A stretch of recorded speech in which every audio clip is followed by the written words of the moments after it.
Hello friends. आज हम hiatal hernia का टॉपिक पढ़ेंगे। In this video we learn about the hiatal hernia, definition of the hiatal hernia, what are the etiological factor और causes of hiatal hernia and clinical manifestation and their management। हाइटल hernia एक important topic है जो exam preparation के लिए हमको ठीक से तैयार करना है। आइए देखते हैं हम hiatal hernia.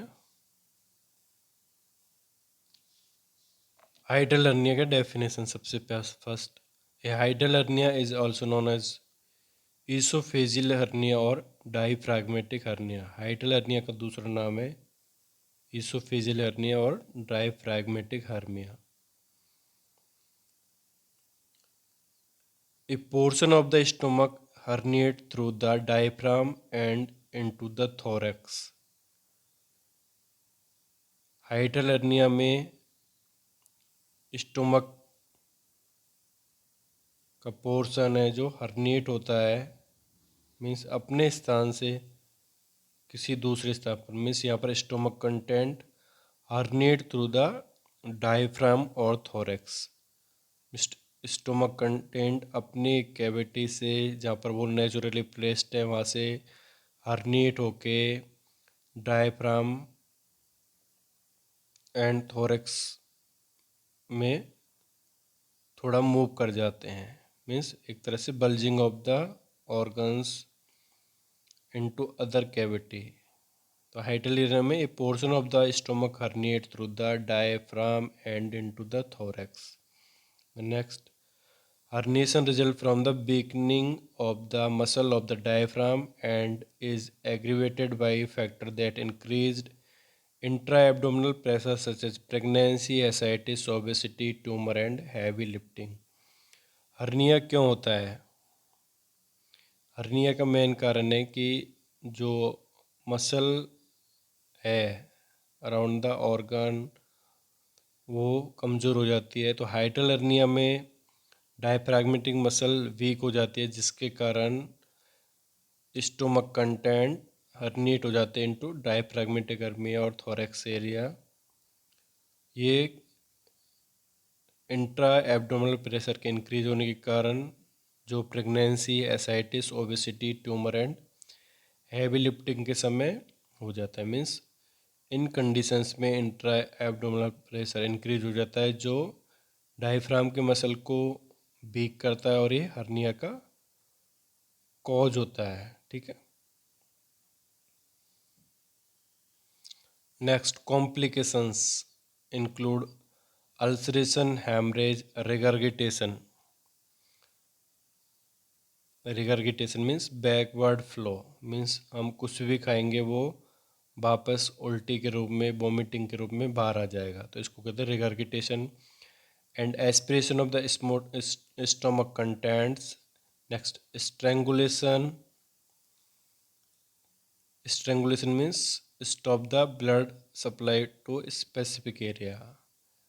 And incarceration of the stomach means incarceration means हम स्टोमक कंटेंट को वापस से रिप्लेस नहीं कर सकते, मीन्स फिर से उसी कैविटी में वापस सेट नहीं कर सकते। इसका मीन्स होता है इनकार्सिरेशन।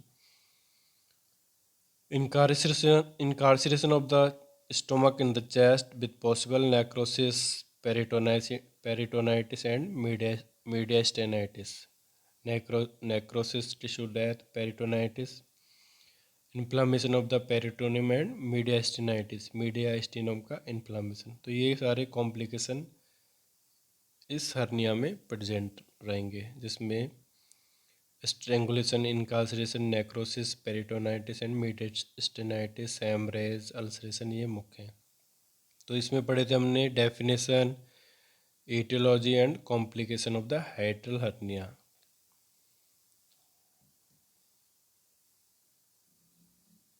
Next, clinical manifestation of the hiatal hernia. Hiatal hernia का clinical manifestation. First, heartburn, second regurgitation और vomiting, third dyspepsia, number fourth feeling of fullness. ये मुख्य क्लिनिकल मैनिफेस्टेशन है जिसको हम साइन एंड सिम्टम के नाम से जानते हैं। हार्ट बर्न मीन्स हमको ऐसा लगता है कि चेस्ट बर्निंग हो रहा है, जल रहा है। नंबर सेकंड रिगर्गिटेशन और वॉमिटिंग, जैसा अभी बताया था मैंने, बैकवर्ड फ्लो रिगर्गिटेशन मीन्स हम कुछ भी खाएंगे वो उल्टी के रूप में बाहर आएगा। नेक्स्ट डिस्पेजिया मीन्स निगलने में कठिनाई होना, difficult in swallowing and feeling of fullness, और हमें ऐसा लगे कि हमारा पेट भरा हुआ है। तो ये मेन फीचर्स थे जो हाइटल हेर्निया में प्रेजेंट होते हैं। नेक्स्ट देखते हैं हम इंटरवेंशंस, कौन कौन से हम इंटरवेंशंस यूज़ करेंगे हाइटल हेर्निया को ठीक करने के लिए। First medical and surgical management में मेडिकल मैनेजमेंट, कुछ मेडिकेशंस हम यूज़ करेंगे यहाँ पर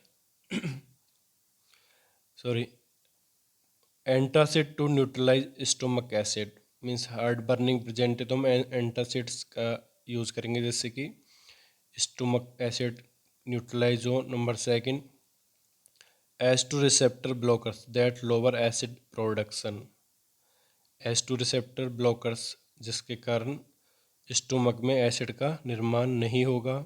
next proton pump inhibitors to prevent acid production, same type में प्रोटोन पंप इनहिबिटर्स भी एसिड प्रोडक्शन को रोकेगा। एस टू ब्लॉकर्स और proton pump inhibitors acid production को रोकेंगे, और antacid that neutralise the stomach acids.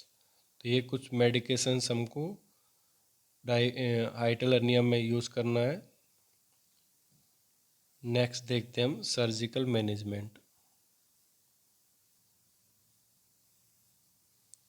Surgery में first hiatus repair surgery, this surgery uses suture and prosthetic mesh to tighten the and decrease the size of the enlarged hiatus। Hiatus repair surgery में हम suture द्वारा या prosthetic mash द्वारा हाइटल hernia के size को reduce करते हैं जो बहुत अधिक बढ़ गया है। नंबर सेकंड सर्जरी है निशान fundoplication, this is second types of surgery in हाइटल hernia. In this surgery, it involves using stitches to wrap the upper part of the stomach। Means इसमें हम स्टिचेस के द्वारा अपर पार्ट स्टोमक को rap करते हैं, called the funds, जो funds के रूप में जाना जाता है।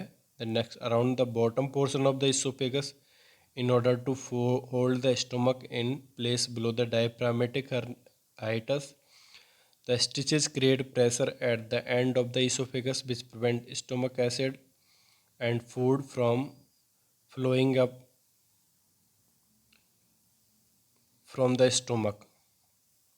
निशान फंडोप्लिकेशन में हम जो अपर पोर्शन है स्टोमक का उसको स्टिचेस द्वारा रैप करेंगे, इसके साथ साथ लोअर पोर्शन को भी हम थोड़ा टाइट करते हैं, रैप करते हैं जहाँ तक डायफ्रागमिक हर्निया प्रेजेंट है। Next third types of surgery है कुलिस निशान गैस्ट्रोप्लास्टी।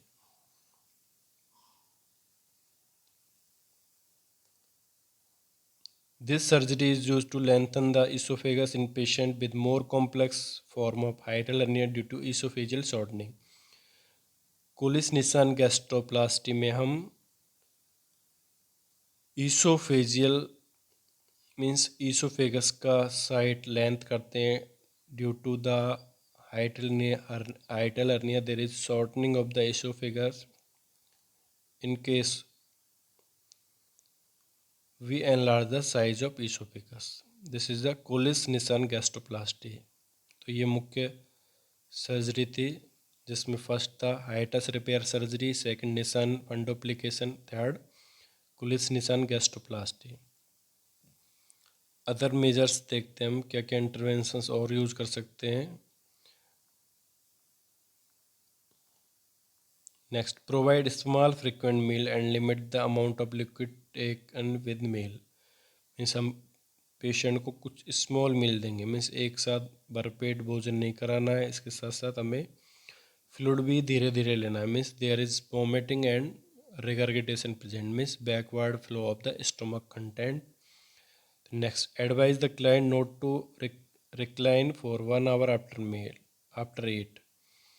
मीन्स हम पेशेंट को सलाह देंगे कि आपको खाने के 1-2 घंटे बाद तक झुकना नहीं है, जिससे कि स्टोमक कंटेंट और बल्जिंग नहीं हो, means hiatal hernia more prone नहीं हो।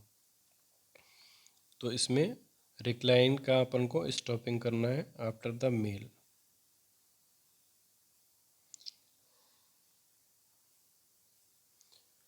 नंबर 4 में अवॉइड एंटीकोलर्जिक्स विच डिले स्टोमक एम्पटिंग। मीन्स हमें एंटीकोलर्जिक्स मेडिकेशन स्टॉप करना है, क्योंकि ये मेडिकेशंस स्टोमक एम्पटी में डिले करते हैं। मीन्स स्टोमक के जो डाइजेशन कंटेंट्स है उसको डिले मूव करते हैं। तो एंटीकोलर्जिक हमको स्टॉप करना है, क्योंकि ये medication delay stomach emptying means digestion को थोड़ा डिले करते हैं। Next, diet. There are also some foods that may increase risk of heartburn: spicy food, chocolate, food made with tomatoes, caffeine, onion, citrus food and alcohol। ये सारे हमें diet avoid करना है, means जिसके कारण हमें हार्ट बर्न हो, सीने में जलन हो। Means most spicy food, chocolate food, caffeine, onion, citrus food, alcohol हमको अवॉइड करना है। Next 6 way to reduce your symptoms include stopping smoking. यदि स्मोकर है तो हम स्मोकिंग का स्टॉप करने की बोलेंगे। Raise the head of the your bed by at least 6 inches. हमको पेशेंट का थोड़ा हेड एंड ऊंचा करना है, मीन्स 6 इंच तक रेज करना है, जिससे कि रिगर्गिटेशन, वॉमिटिंग, हाइटल हर्निया कम हो। नेक्स्ट, अवॉइड बेंडिंग ओवर ए लाइंग डाउन आफ्टर ईटिंग। और खाने के बाद हमको कम झुकना है और लेटना नहीं, मीन्स खाने के बाद कुछ समय तक हमको बैठे रहना है।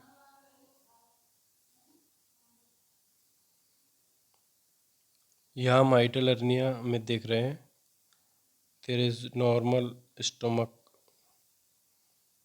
And normal diaphragm.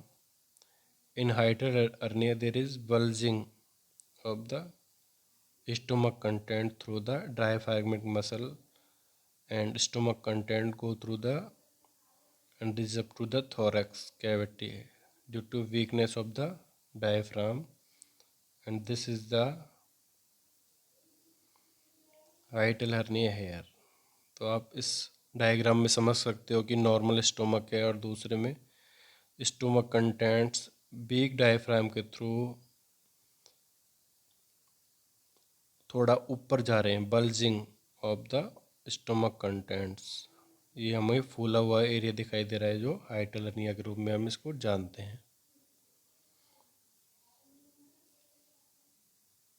तो फ्रेंड्स, आज हमने वीडियो में देखा कि हाइटल हर्निया क्या होता है, इसका definition, aetiology, clinical manifestation, medical and surgical management.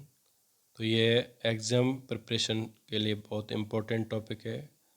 आप कंप्लीट वीडियो को देखें, देन लर्न करें, and like my YouTube channel and subscribe it. यदि आपने अभी तक सब्सक्राइब नहीं किया है तो प्लीज़ सब्सक्राइब करें, क्योंकि there is more notes, different types of procedure related to nursing competition examination you get easily by my subscription and prepare for your examination।